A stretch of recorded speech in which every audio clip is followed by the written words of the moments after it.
नमस्कार दोस्तों, उम्मीद करता हूं आप लोग स्वस्थ होंगे।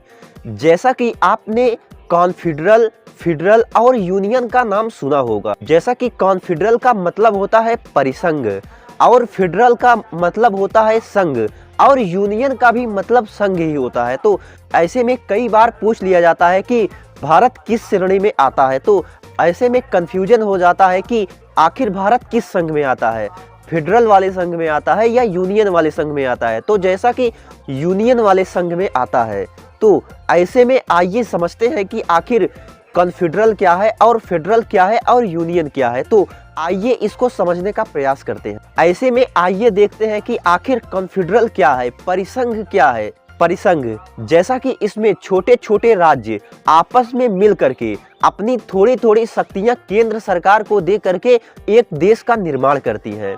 जैसा कि कॉन्फेडरल यूनियन और फेडरल से कमजोर होता है। कॉन्फेडरल जल्दी टूट जाता है क्योंकि यह कमजोर होता है। ऐसे में यदि कोई देश कॉन्फेडरल में नहीं रहना चाहता है तो वह निकल सकता है। जैसा कि पहले अमेरिका भी कॉन्फेडरल हुआ करता था, लेकिन बाद में वह फेडरल हो गया। तो ऐसे में आइए समझते हैं कि आखिर फेडरल यानी संघ क्या है।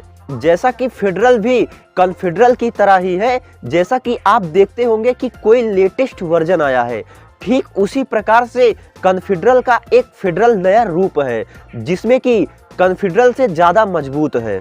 इसमें पढ़े लिखे लोगों का यह समूह कहा जा सकता है, क्योंकि इसमें जो पढ़े लिखे राज्य होते हैं आपस में मिल करके केंद्र सरकार को शक्तियां दे करके एक देश का निर्माण करते हैं। लेकिन सभी की अपनी करेंसी, अपनी भाषा लगभग अलग ही होती है और झंडा भी लगभग सभी राज्यों का अलग होता है। जैसा कि आपने अमेरिका को देखा होगा, तो अमेरिका में कुल 50 राज्य कहा जाता है कि आते हैं और 50 राज्य आपस में अपनी थोड़ी थोड़ी शक्तियां केंद्र सरकार को दे करके एक देश का निर्माण करते हैं।